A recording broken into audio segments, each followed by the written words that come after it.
O modelo de Hill conta com três elementos constitutivos básicos: contráteis, elásticos em série e elásticos em paralelo, como mostra a figura. O elemento contrátil é composto pelo maquinário contrátil, complexo actina-miosina, sendo a fonte geradora de força ativa. Os elementos elásticos em série estão localizados na cabeça de miosina e nos tendões, sendo estas as estruturas responsáveis por acumular e liberar energia potencial elástica, atuando como uma fonte passiva de geração de força. Já os elementos elásticos em paralelo são compostos pelos tecidos conectivos, responsáveis pela manutenção da estrutura muscular, opondo resistência ao movimento quando ocorre um alongamento muscular. A primeira técnica de salto vertical foi chamada de squat jump, ou salto partindo da posição de meio agachamento. O executante assumia uma posição estática de flexão dos joelhos a 90 graus, os pés paralelos com um afastamento confortável, não sendo permitido um novo abaixamento do centro de gravidade, sendo o movimento apenas ascendente.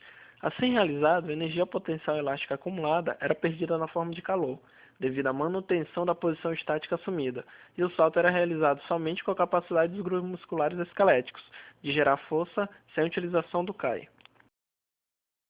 A segunda técnica de salto vertical, chamada de Counter Movement Jump, ou salto com contramovimento, era permitido ao executante realizar a fase excêntrica e concêntrica do movimento.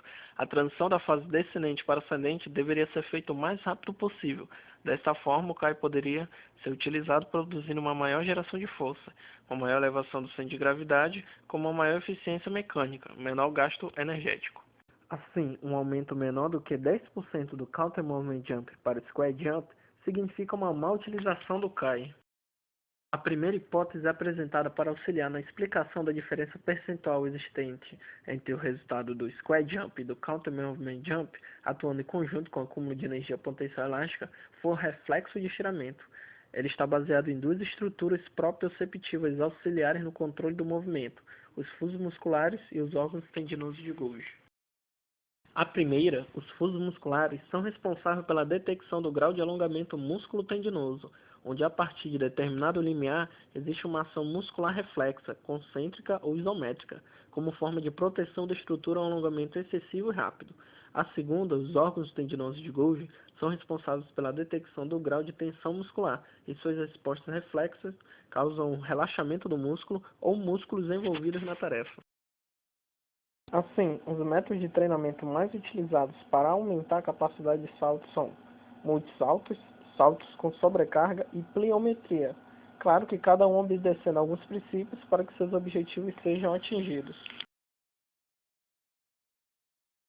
Nos multissaltos, as séries devem ser curtas para que o padrão de ativação das unidades motores possa ser mantido, e somente o sistema anaeróbio galáctico utilizado, fazendo com que cada série tenha no máximo 6 saltos, repetições, seguidos por período de 3 minutos de intervalo. Os saltos com sobrecarga são um método de treinamento com grande eficiência, mas devem ser utilizados em atletas que já têm explorado o potencial de treinamento dos multissaltos e têm um grau elevado de força. Eles sempre utilizam de qualquer tipo de salto, que são sempre executados com sobrecargas que representem 10% do peso corporal. Sua eficiência está baseada no fato de que o peso adicional irá aumentar a força gerada na ação excêntrica, para absorver o trabalho negativo produzido por uma massa corporal e inércia, acumulando mais energia potencial elástica nos elementos elásticos em série. A pliometria vem sendo muito difundida dentro do meio esportivo, mas seus efeitos ainda não são completamente estabelecidos pela literatura. Para isso, são utilizados saltos partindo-se de uma plataforma elevada para o chão, seguido por saltos para uma próxima plataforma, sendo que suas alturas variam de 20 cm a 110 cm. Esse método de treinamento tem como objetivo fazer com que a velocidade do centro de gravidade no momento de contato com o solo aumente, pela ação da força da gravidade na quantidade de energia cinética do corpo durante a queda. Isso faz com que a força excêntrica seja maior e gerada rapidamente para amortecer impacto e, consequentemente, produzir uma facilitação neural, para que a força concêntrica também seja gerada da mesma forma, assim como aumentando a eficiência no retorno da energia elástica pela utilização do CAI.